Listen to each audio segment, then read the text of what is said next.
Beleza. Pode deixar que eu vou passando daí, porque eu vou fazer uma recapitulação.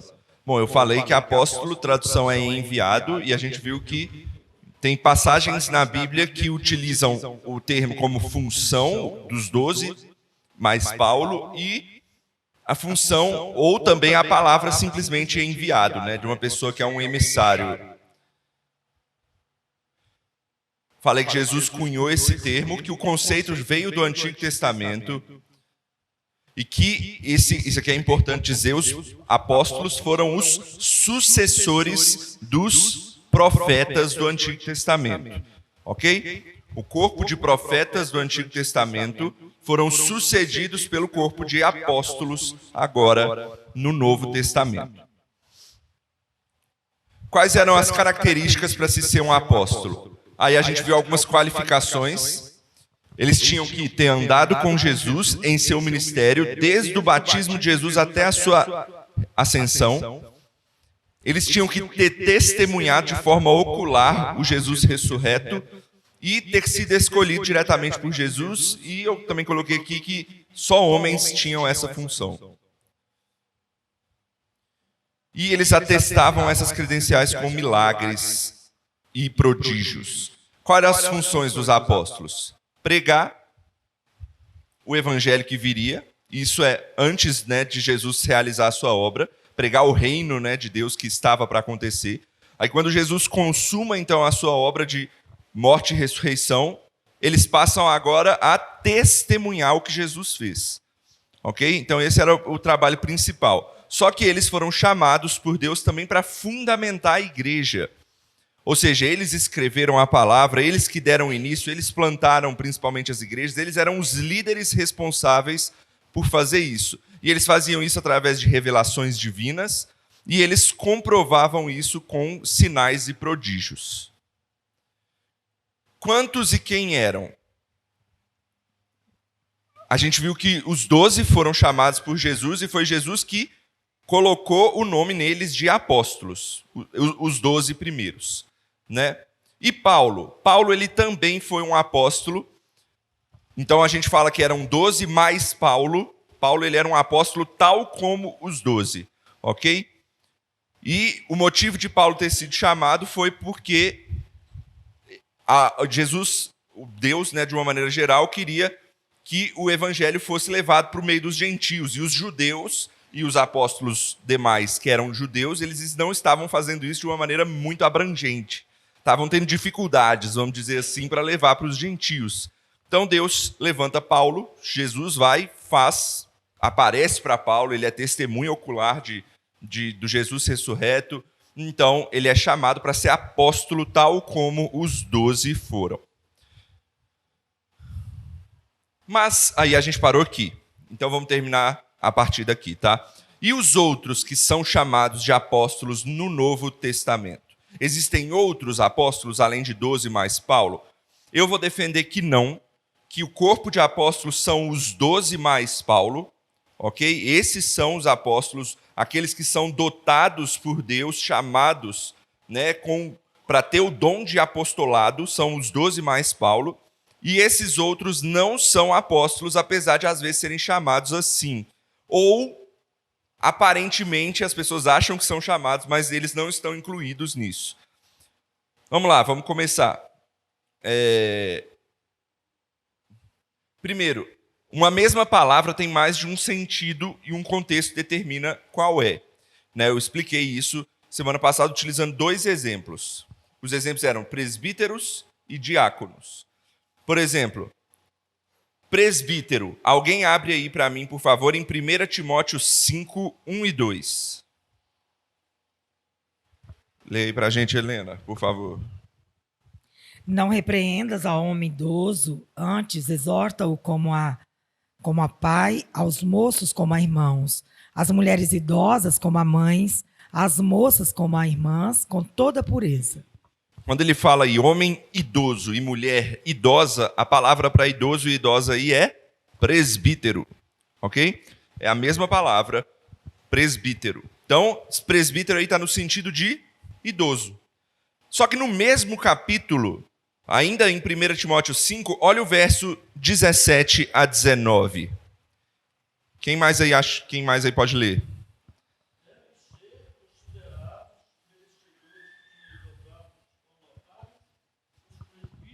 Que presidem bem, com especialidade, os que se afadigam na palavra e no ensino.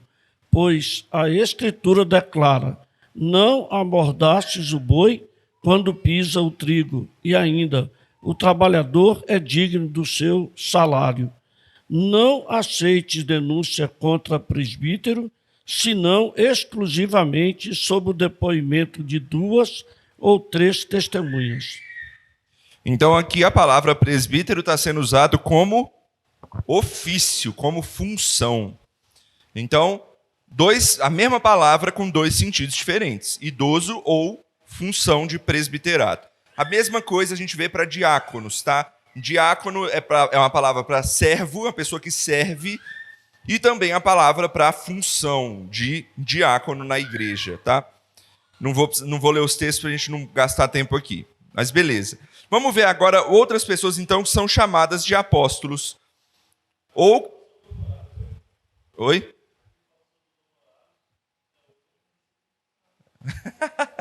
Porque presbíteros, a gente separa também entre presbíteros regentes e docentes, né? Ótimo. É uma boa, né, levantar isso, inclusive.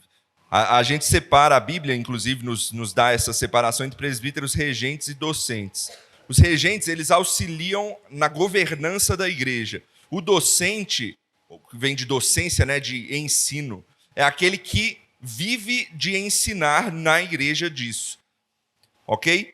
Então, aquele que vive na igreja, vive para a igreja, para ensinar, para liderar, para governar a igreja, ele vive disso, ele deve, então, receber honorários aí, que são salário, né, basicamente, para poder sobreviver. A ideia é ser semelhante aos que viviam da igreja no Antigo Testamento, né? Os levitas, né? Sacerdotes e levitas. Eles não tinham outro trabalho. Eles não tinham nem terra. Eles viviam do trabalho no templo. Então, eles recebiam do trabalho no templo. Tal como, então, os que vivem da igreja hoje. Ok? Boa lembrança. Mas vamos lá, então, falar dos apóstolos aqui. Primeiro que é chamado de apóstolo, Tiago, irmão de Jesus. Vamos lá, Gálatas 1,19. Esse é o mais controverso de todos os que tem, tá?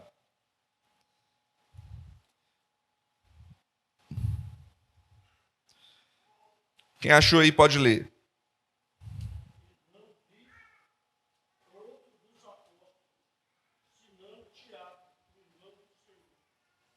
Então, será que Tiago está incluído aí no corpo de apóstolos? Se Paulo está dizendo, não vi os apóstolos, senão Tiago. Normalmente, a palavra senão, ela de fato inclui o que não veio antes, né? Na verdade, o que veio antes, né? Só que, muitas vezes, no grego, essa mesma palavra, senão, ela pode ser traduzida por simplesmente mas. E aí, a tradução ficaria assim: não vi outro dos apóstolos, mas eu vi Tiago, irmão do Senhor. Então, é uma jogada. Esse é o mais difícil, tá? Mas por que então que a gente coloca que Tiago não é? Esse não é o único argumento, é uma tentativa de explicação desse versículo. Mas outro texto, não é este 1 Coríntios, tá? Este 1 Coríntios, ele está incluído dentre aqueles que viram Jesus ressurreto. Então, Tiago, ele também viu Jesus ressurreto. Aí é mais um peso para dizer que talvez ele seja um apóstolo.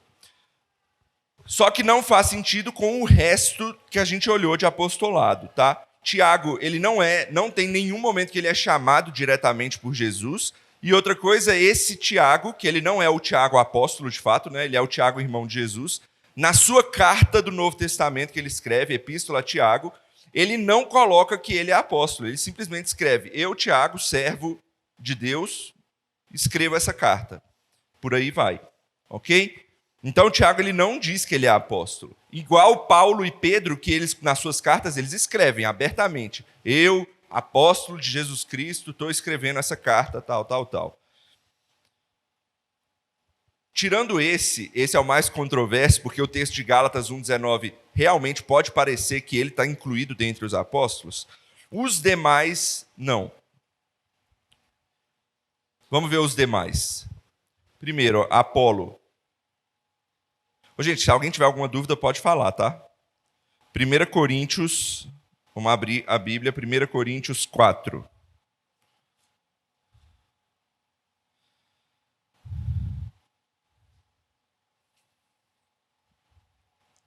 1 Coríntios 4, 6.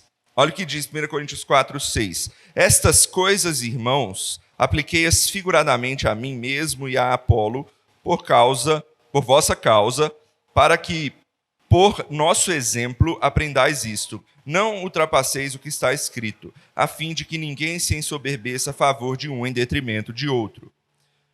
Vamos explicar o contexto aqui primeiro. Paulo, ele está usando Apolo, ele está usando Apolo no argumento dele, porque as pessoas estavam fazendo grupinhos, vamos dizer assim, na igreja, né? Ah, eu sou de Paulo, ah, eu sou daquele ali, eu sou de Apolo, eu sou de Pedro, e por aí vai. E, então, Paulo, ele usa Apolo. Quem foi Apolo? Apolo foi pastor da igreja de Corinto, depois de Paulo. Então, ele usa Apolo no argumento para dizer que eles não queriam causar nada disso. Ok? Então, vocês deveriam não se ensoberbecer a favor de um ou de outro. Tá? Ele está simplesmente usando Apolo no argumento. E aí, quem diz que Apolo é um apóstolo, vai lá para o versículo 9.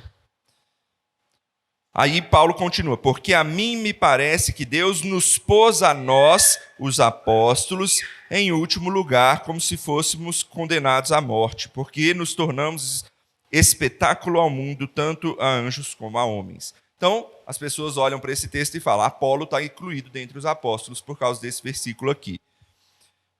Mas a explicação é muito simples. Paulo incluiu Apolo naquele argumento. Depois ele volta a falar dele e dos demais apóstolos, os 12, como aqueles que de fato sofreram em nome de Cristo e são tratados como espetáculo aí para o mundo. Eles são os líderes. Então Paulo excluiu Apolo agora do argumento. Na verdade, ele tinha só incluído para falar daquela parte. Aqui ele está separado, ele está fora. Tá? Inclusive tem uma distância grande de um argumento para o outro. Tá? Então Apolo não está incluído dentre os apóstolos. Esses aqui agora, Barnabé, Silvano e Timóteo, esse aqui eu vou falar depois, são característica explícita do que é a palavra apóstolo. Vamos lá. 1 Coríntios 9. Passa umas páginas aí. 1 Coríntios 9, 3. Eu vou ler aqui a partir do 3 para ser mais rápido. Diz assim: a minha defesa perante os que interpelam é esta: não temos nós o direito de comer e beber? E também o de fazer-nos acompanhar de uma mulher irmã, como fazem os demais apóstolos e os irmãos do Senhor e Cefas? Ou somente eu e Barnabé não temos direito de deixar de trabalhar? Ou seja, ele está incluindo Barnabé aqui no sentido de apóstolos também. Só que os argumentos aqui para falar que apóstolo é os 12 e Barnabé está incluso dentre eles, é simples, não é. Por quê? Primeiro, ele está vendo que ele separa Cefas, que é Pedro, dos apóstolos. Primeira coisa, está separado aqui, eles. Ou seja, são outros apóstolos além dos 12 aqui colocados. E apóstolo, outros em que sentido? Apóstolo no sentido de enviados, de missionários. Ok?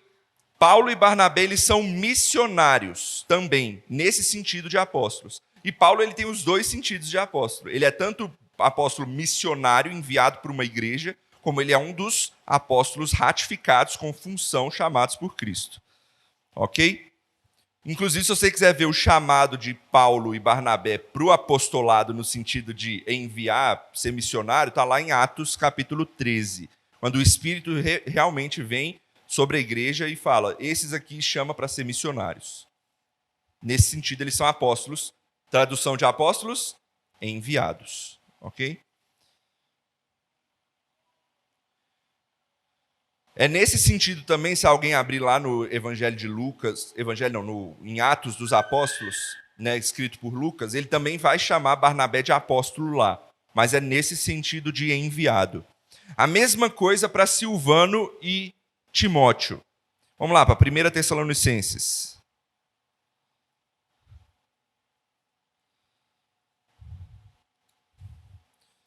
1 Tessalonicenses. Eu vou começar no 1:1, só para ver que ele está incluindo aí Silvano e Timóteo, né? Ele coloca assim: Paulo, Silvano e Timóteo, a igreja dos Tessalonicenses, e em Deus Pai, nosso Senhor Jesus Cristo, graça e paz a vós outros. Ou seja, quem está escrevendo a carta? Paulo, Silvano e Timóteo, tá? Obviamente, Paulo em primeiro lugar, só que os dois também estão incluídos como os escritores aí. Tem muita gente que diz que esse Silvano aí é o mesmo que Silas, tá? Mas não tem uma certeza disso, mas pode ser que seja. E aí, olha agora 2, versículo 7. Se eles estão escrevendo... 2, versículo 7, diz assim: embora pudéssemos, como enviados de Cristo, exigir de vós a nossa manutenção, todavia nos tornamos carinhosos entre vós, qual ama que acaricia os próprios filhos. A nossa própria tradução já tirou a palavra apóstolos daí, né? Colocou a palavra enviados de Cristo. Ou seja, aqui eles são chamados de apóstolos no sentido de enviados pela igreja. Então eles não estão dentre os 12 mais Paulo. Está acabando. Esse aqui é extremamente importante porque esse texto dá base para um monte de coisa que o povo olha nisso aqui. Vamos lá, Romanos 16, 7. Romanos 16, capítulo 7.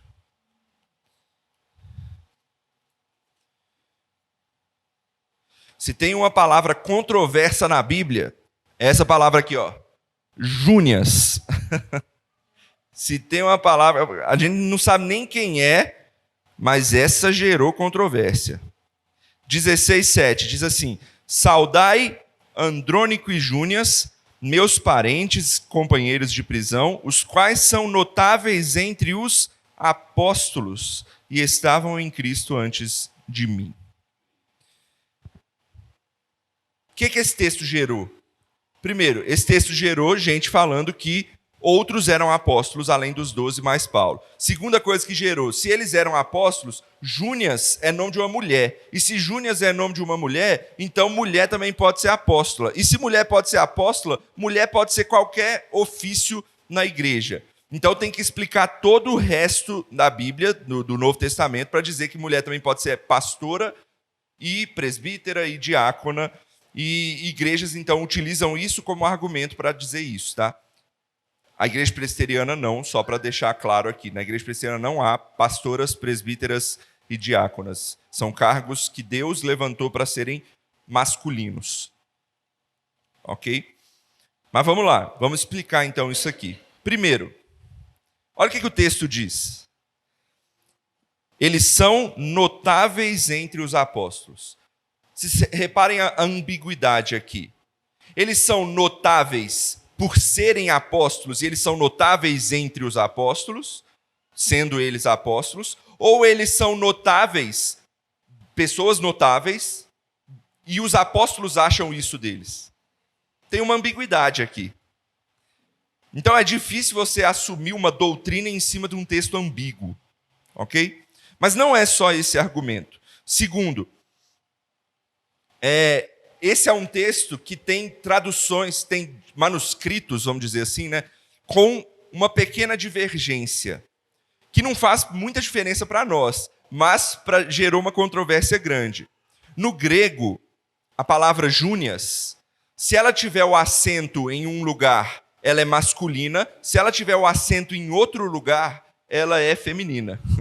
Acreditem, no grego tem acento em toda a palavra. E isso diverge se é feminino ou masculino na declinação do substantivo. E tem manuscritos que mostram que é masculino e tem manuscritos que mostram que é feminino. Qual que você escolhe? Nessas horas, você olha para o que os mais antigos falam. E aí, então, a gente lê o que os mais antigos falaram dessa palavra. Tem um pai da igreja chamado Crisóstomo, que ele é mais ou menos do século IV ou V. Ele diz que Júnias foi uma mulher notável na igreja. Ele fala que então que é uma mulher. Só que um mais antigo do que ele... Deixa eu ver se eu anotei o nome aqui desse rapaz. Não anotei o nome dele, mas é um pai mais antigo do que ele. Eu não lembro qual é, se é Inácio ou se é Irineu, não lembro. Mas ele fala que Júnias foi um grande presbítero da igreja. Ou seja, há divergência até nos antigos dizendo se era um homem ou se era uma mulher. Então, mais uma vez, é difícil você criar uma doutrina em cima de um texto tão ambíguo. Ok? A gente não sabe se é homem ou se é mulher. Como o mais antigo está dizendo que provavelmente foi um grande presbítero da igreja, então a gente pode tentar acreditar nele. Mas é difícil. Enfim, um terceiro argumento. Utilizam esse texto para aprovar o apostolado feminino, né? Mas 3 coisas sobre isso aqui rapidamente. Primeiro, esse texto tem essa divergência de manuscritos. Segundo, no grego, nomes terminados em AS são comuns para homens também. Por exemplo, Andréas, Elias, Zacarias, nomes que podem ser gregos para homens também. E por fim, se ainda assim considerarem mulher, provavelmente se trata de um casal, né, Andrônico e Júnias, que juntos são enviados pela igreja. Ok? Então tem vários argumentos para tirar a ideia do apostolado deles e principalmente do apostolado feminino deles. Então, conclusão, esse texto não é base para o oficialato feminino. Esse texto era importante porque ele gera muita controvérsia. Por fim, tem esse Epafrodito, a ideia que é a mesma, ele é de enviado como missionário pela igreja, tá? Vou passar aqui, porque senão vai ficar maçante, já está maçante, né, essa parte. Mas é isso. Alguém tem alguma dúvida? O que eu quero argumentar com isso? Os apóstolos são os 12 mais Paulo. Eles são os chamados para fundamentar a igreja de Deus. Ok? Esse é o meu argumento. Vamos finalizar então? Pergunta final. Apóstolo era um dom, um ofício ou as duas coisas? Então não é dom?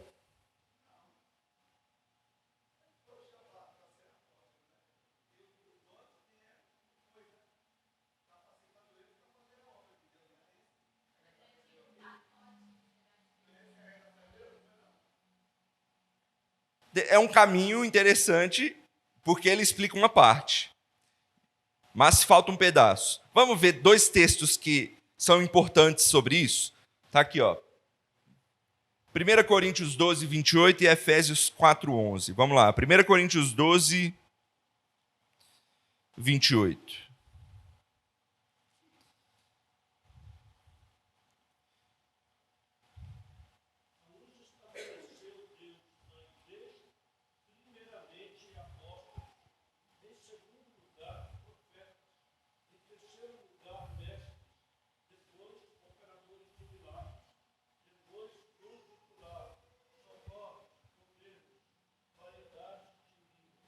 Ótimo.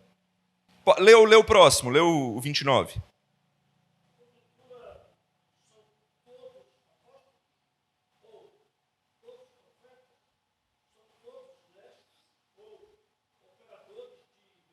O 30.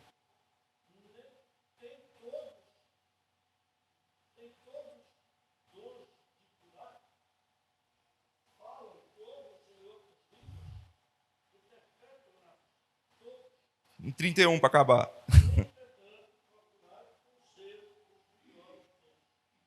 Depois de ler esse texto, apóstolo é dom ou não é? Hã? Como assim? Certo?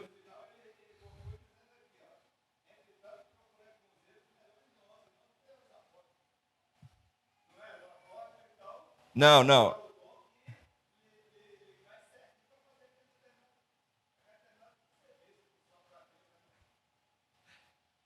Eu não leio assim.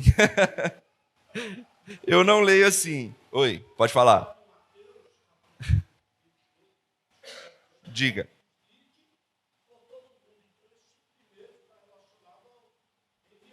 Ao ofício? Aos apóstolos. Ah, sim.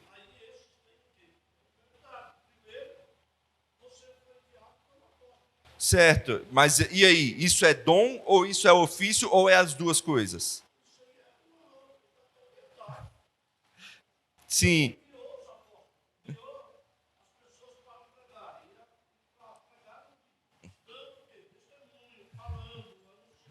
sim, tá certo, concordo. Concordo, mas o senhor está em cima do muro. Você não disse se é dom ou se não é.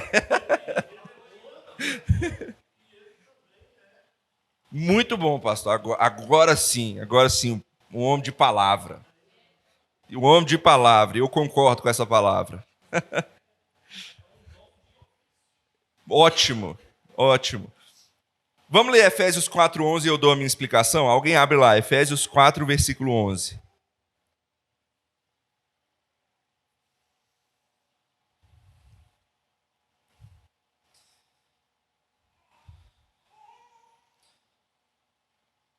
Quem abrir aí pode ler, tá?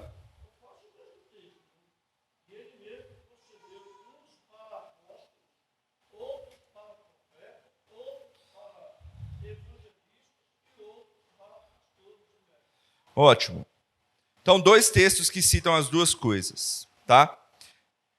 Primeiro eu vou dar um contexto disso aqui. Por que que há discussão de que é dom ou não é ao ler esses textos? Por quê? Porque nós estamos numa época em que aqueles que se dizem continuistas, né, os carismáticos, eles utilizam esses textos para dizer, tá vendo? Apóstolo é dom. Então, se é dom, está distribuído para todo mundo até hoje. Tem apóstolo hoje também, porque é dom. É por esse motivo que há essa discussão hoje. E um monte de gente faz um rebuliço imenso para poder retirar apostolado de dom, só deixar como ofício, fizeram essa separação, para que não se inclua e as pessoas não se chamem de apóstolas hoje. Simplesmente para isso. E eu discordo. Eu não acho que precisa fazer um rebuliço muito grande para fazer com que as pessoas não se chamem de apóstolas. E só para dar um contexto, o Brasil ele é um grande centro de apóstolos hoje, né? Vamos dizer assim. Inclusive no Brasil existe um Conselho Apostólico Brasileiro. Não sei se você conhece. Conselho Apostólico. Se você entrar na internet e escrever isso, tem um site com aqueles que fazem parte do Conselho de Apóstolos. Vou falar alguns nomes aqui que vocês devem conhecer, dentre os apóstolos brasileiros, né? Renê Terranova, Neuza Itioca, Valnice Milhomens, Márcio Valadão. Então, são pessoas que se dizem apóstolos hoje. E eles usam esses textos para dizer, olha, aqui ó, é dom. Continua, todos os dons são disponíveis para a igreja hoje, então eu posso sim ser apóstolo. Ok? Por esse motivo, tem muito conservador que olha para esse texto e fala, apostolado não é dom, é só ofício.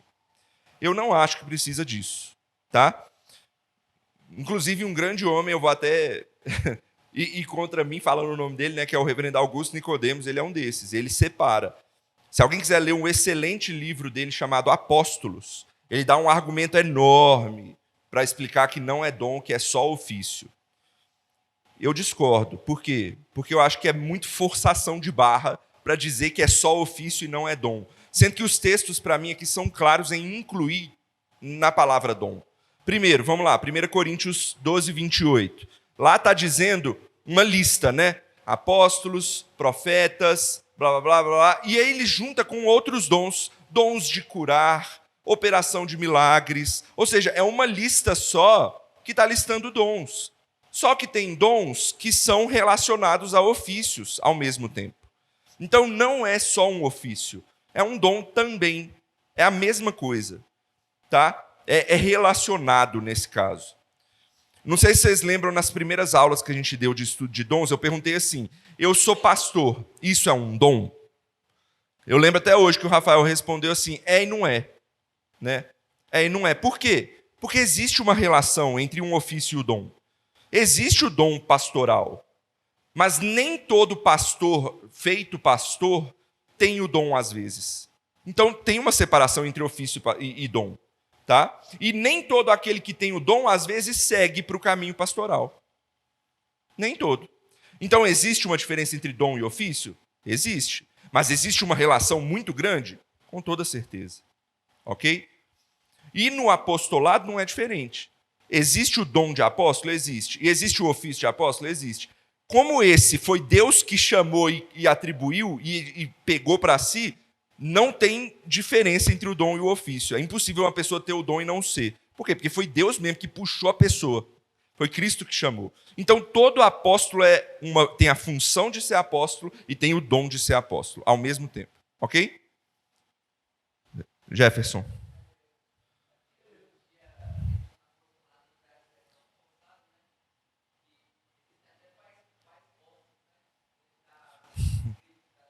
Acima de apóstolo? Tem. Ele falou que existe pai apóstolo, que é acima de apóstolo nas igrejas. Esse aí eu nunca nem tinha visto.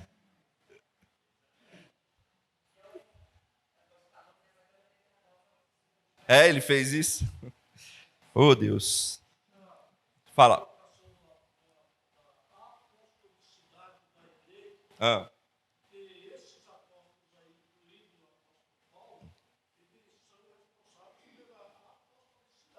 Isso, concordo.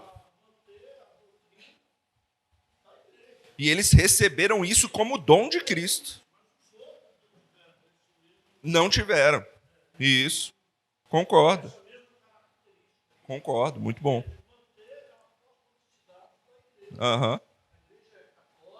Apostólica. Aham. Sim. Sim. Rafael.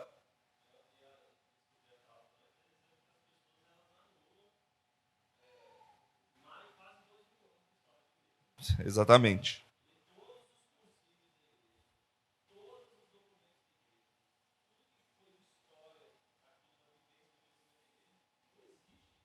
Aham. Sim, exatamente. Sim. Só pode falar, Luiz.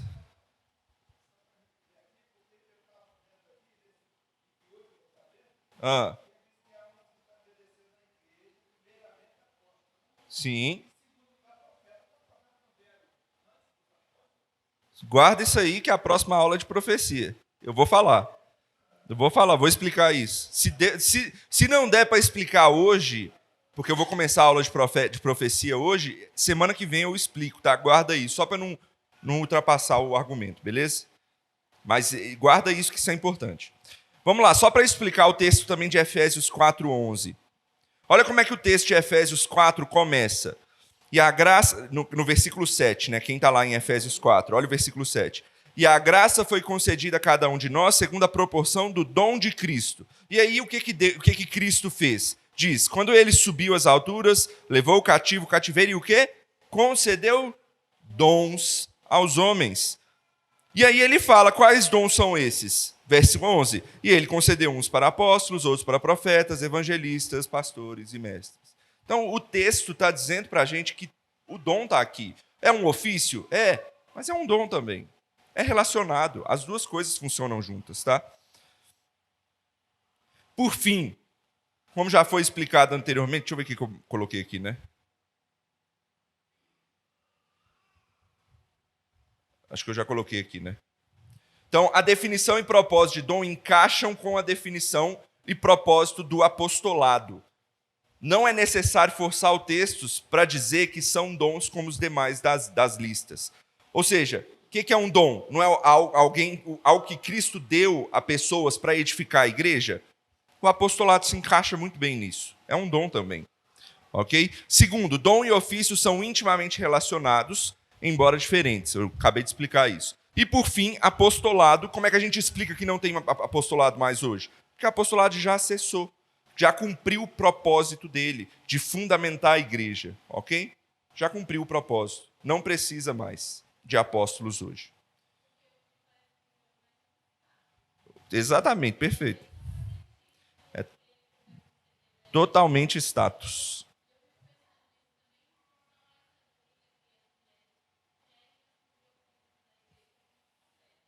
Ah.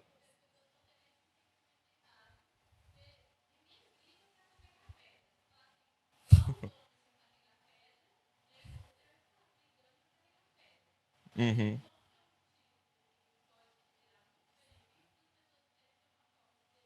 Sim,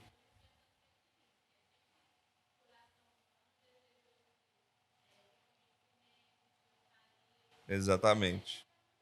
E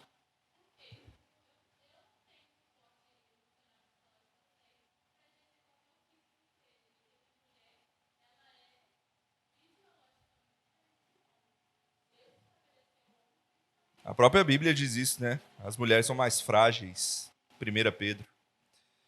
Muito bom. Mas só para pegar um gancho sobre a questão do apostolado, os apóstolos na Bíblia, eles nunca usaram o argumento status para dizer que eles são apóstolos. Uma das coisas que Paulo, inclusive, sempre falava é que uma das características do apostolado dele era o sofrimento. Era o sofrimento. Olha a diferença.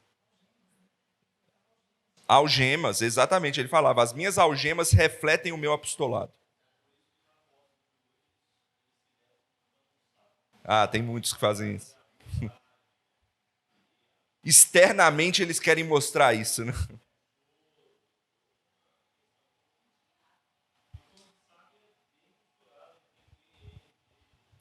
Sim.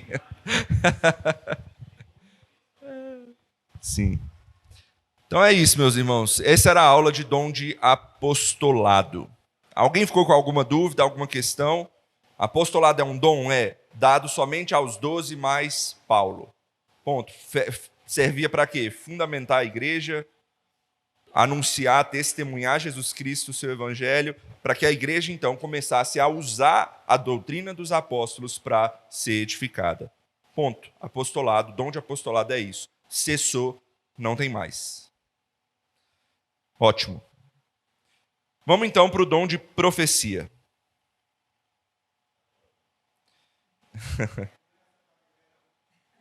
Não, hoje eu vou começar.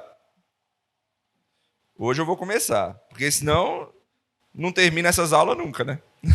Vou começar o dom de profecia e semana que vem eu termino essa aula. Que certamente não vai dar para terminar hoje. E uma coisa eu já vou dizer para vocês.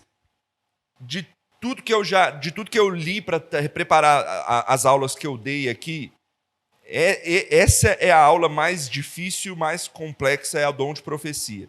Por quê? Porque é o dom mais falado na Bíblia, é o dom de profecia. Tem muito texto sobre dom de profecia na Bíblia e tem muita disputa, muita divergência de entendimento a respeito do que é o dom, de quem é que é profeta no Antigo e no Novo, qual a diferença, como é que funciona.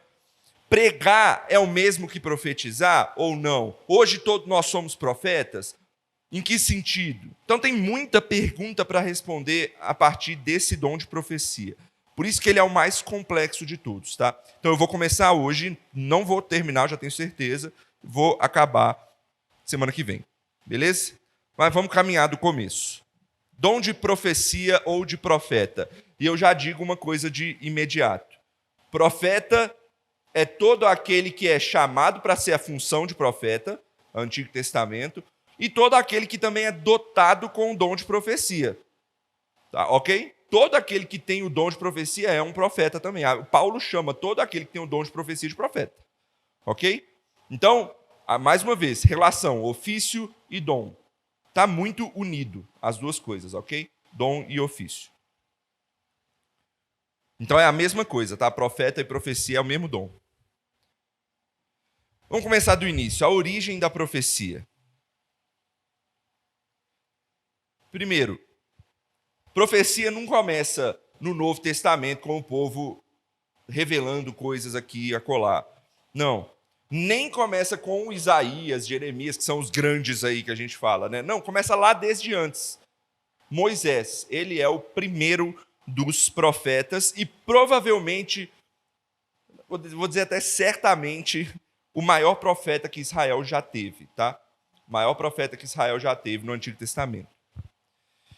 Essa função ela é muito bem definida lá em Deuteronômio 18, foi o texto que a gente leu no início dessa escola dominical. Vamos abrir lá, porque é um texto importante. Deuteronômio 18:15, falei errado. 18:15.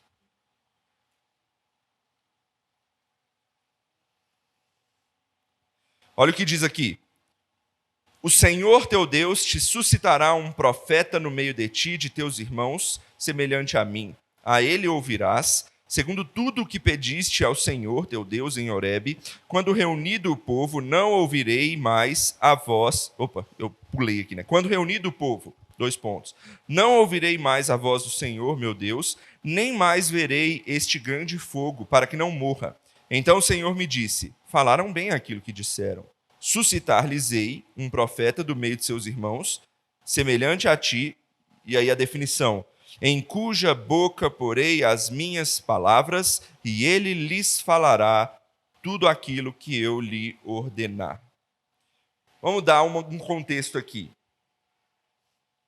Deuteronômio é o último dos livros do Pentateuco, né? Ou seja, Moisés ele estava nos finalmente da vida dele, aqui. E o povo estava pensando, como é que vai fazer agora quando Moisés se for, nosso profeta? E aí o povo pede, Moisés, a gente não aguenta fazer igual você. Ir lá no monte é aterrador ver o fogo, a voz de Deus retumbante como é que é? Aqueles trovões e coisa e tal. Né? O povo tinha medo disso. Tem muita gente que acha que era maravilhoso, né? Uau, olha, eu estou vendo. Não, o povo tinha medo, o povo tremia nas bases em ver os prodígios e sinais do Monte Sinai quando Moisés ia receber revelação de Deus.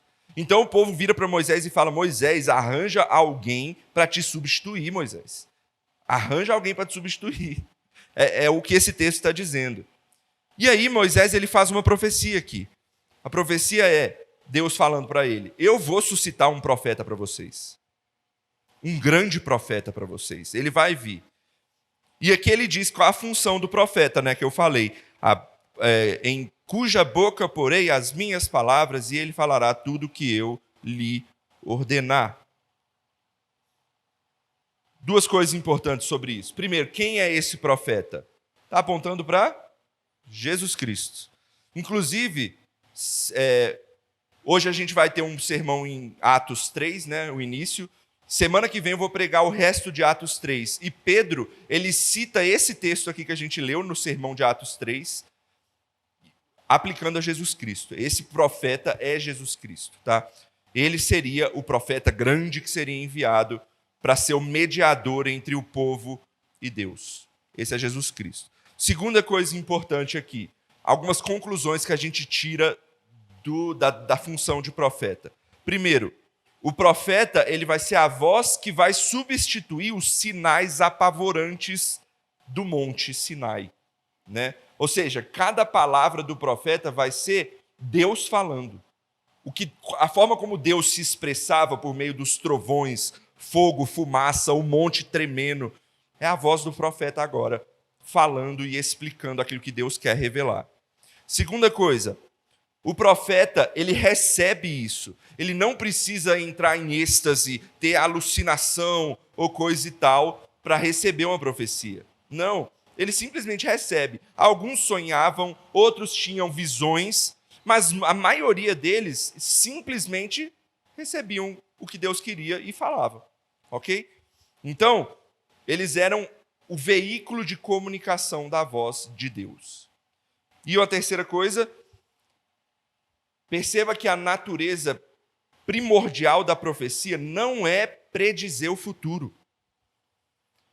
Isso é importante. Tem muita gente que acha que fazer profecia é predizer o futuro, é prever o futuro. Não. Profecia é simplesmente revelar a vontade de Deus. E isso pode conter previsão do futuro. mas muitas vezes não. Muitas profecias do Antigo Testamento era simplesmente o profeta virando e falando. Está vendo o que foi dito lá atrás? Está acontecendo agora. Isso é uma revelação, mas não é previsão do futuro. É confirmação do que já veio. Outras era simplesmente do presente. E algumas era, de fato, previsão do futuro. Mas profecia não é previsão do futuro. Profecia é o quê? Falar a voz de Deus, ser veículo da voz de Deus para revelar a vontade de Deus. Beleza? Diga.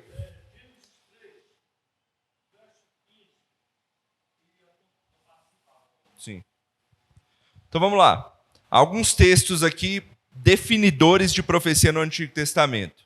Vou abrir aqui, vocês vão me ajudando, porque eles vão definir muita coisa para nós, tá? E aí eu acho que eu vou terminar depois dessa parte. Pedir aqui, Aline, abre para mim Êxodo 4, 15 e 16. William, Diácono William, Números 12, 6. Thalita, Deuteronômio 13, 1 a 5. Luiz, Deuteronômio 18. Vai o 20 a 22, porque o 15 a 18 eu já li, né? 20 a 22. Então vamos lá. Abram nesses textos e eu vou explicando cada um deles, que são textos importantes sobre definir profecia. Êxodo 4, 15 e 16. As palavras: eu serei com a tua boca e com a dele, e vos ensinarei o que deveis fazer. Ele falará por ti ao povo. Ele te será por boca e tu lhe serás por Deus. É uma definição bem específica aí, né? Palavras importantes aqui, boca a boca. Ou seja, sai da boca de Deus para a boca do homem falar ao povo. Ou seja, é direto, não tem uma palavra intermediadora. É direto de Deus para o cara falar. Ok?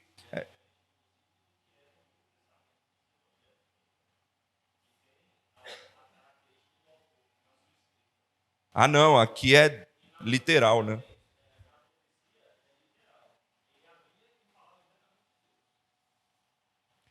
Números 12, 6.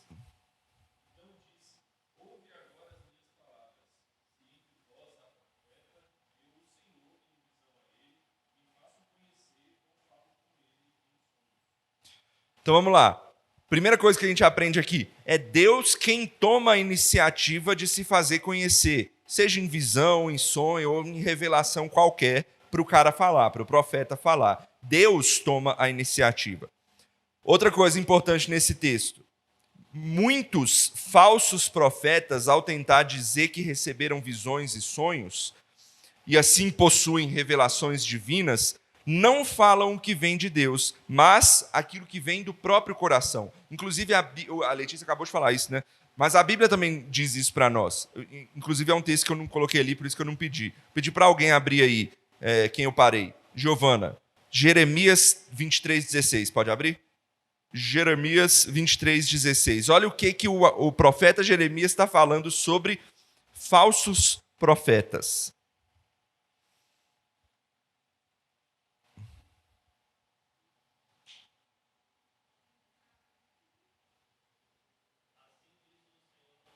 Pulou.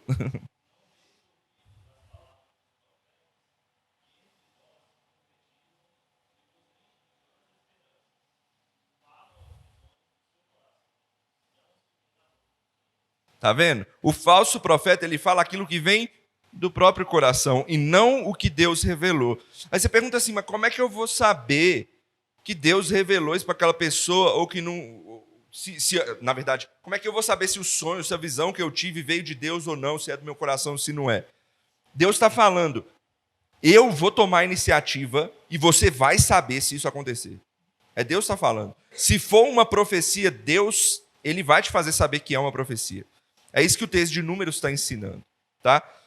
E eu não estou dizendo que hoje em dia acontece esse tipo de coisa. Pode ser até que aconteça, mas profecia cessou e eu vou argumentar isso mais para frente, tá? Mas esse é o ponto de Números 12, 6. Deuteronômio 13, 1 a 5.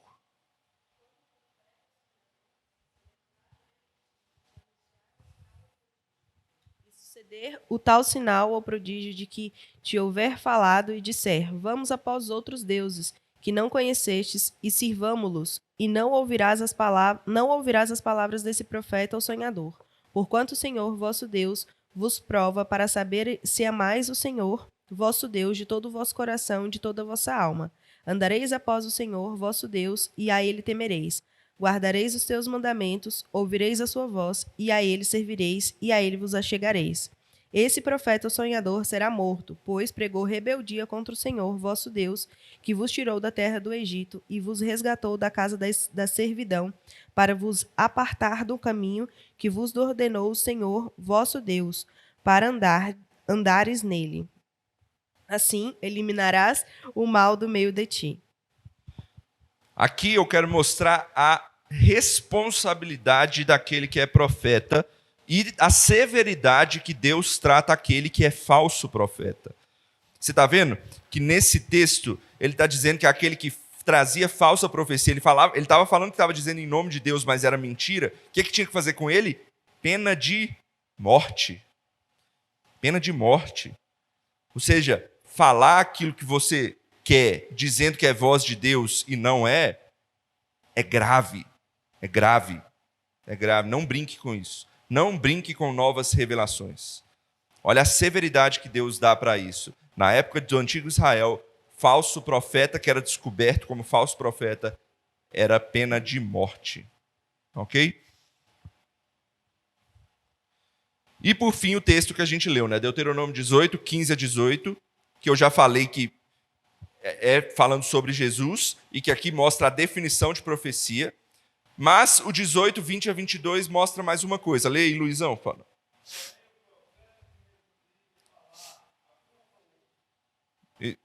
Não, era isso mesmo. Pronto? Então, o que esse texto mostra para nós? Primeiro, ele repete mostrando aí a severidade da responsabilidade que é ser um profeta e do que a consequência que recai ao falso profeta. Mas outra coisa importante, outra forma de reconhecer a veracidade da profecia. Ele diz que se ela não se cumprir, ele é um falso profeta. Certo? E aquela profecia que não é do futuro, como é que a pessoa prova? Se ela tem a ver com as profecias anteriores já ditas. Ok? Isso é importante. Nenhuma profecia poderia ser independente do resto. Elas eram sempre relacionadas a um fim principal. Eu vou explicar isso por quê? Porque toda revelação tem um fim principal. Revelar o Evangelho de Cristo Jesus. Seja no Antigo Testamento, que apontava para o Messias, que apontava para o reino, que apontava para aquilo que viria, seja no Novo, que é testemunhando a obra de Cristo Jesus do Evangelho. Então, toda profecia tem essa relação. Isso é importante. Ok? Então, é a forma de provar essas profecias.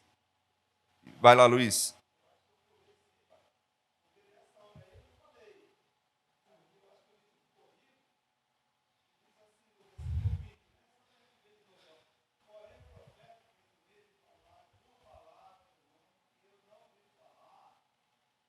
Isso mesmo.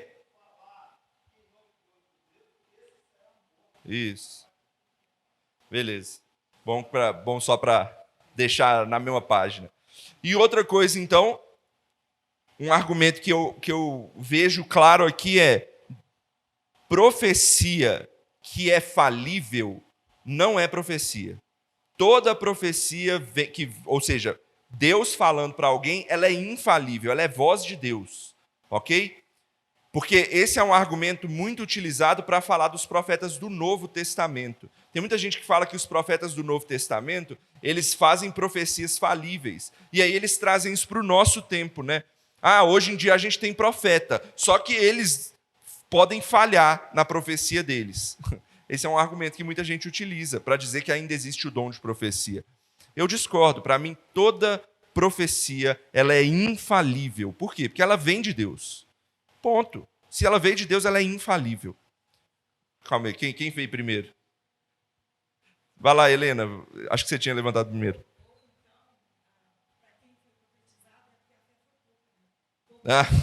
É verdade. É a explicação que dão para errar.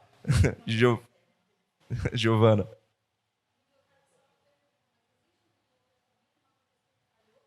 Não. Nenhuma. Pelo menos eu desconheço. Tem gente que tenta explicar, eu vou chegar lá. Tem um profeta no Novo Testamento que chama Ágabo, lá em Atos. Tem gente que tenta dizer que ele errou, porque não acontece ipsis literis o que ele falou, tá? Mas quando eu chegar lá eu explico, semana que vem. Então vamos parar por aqui. Semana que vem eu continuo com a definição de fato do que é profecia e o que não é, tá? E aí eu já vou dar só um spoiler. Profecia é diferente de pregação, ok? A gente tem que fazer essa diferença. Profecia e pregação são coisas diferentes. Pregação é um aspecto também da profecia, é proclamação da palavra. Mas profecia envolve mais do que isso. Semana que vem a gente continua, beleza? E aí a gente termina a aula de profecia. Ok? Vamos orar para a gente encerrar? Senhor meu Deus, obrigado por esse momento de estudo da Tua palavra. Nós louvamos ao Senhor, porque o Senhor nos dá a oportunidade de estudarmos, de entendermos, de sermos edificados pelo Senhor. E isso nos ajuda, ó Deus, a vivermos melhor nesse mundo, conforme o Senhor exige de nós. E pedimos que o Senhor nos abençoe, ó Deus, para que sejamos mais sábios para servirmos ao Senhor melhor. É o que oramos no nome de Cristo Jesus. Amém.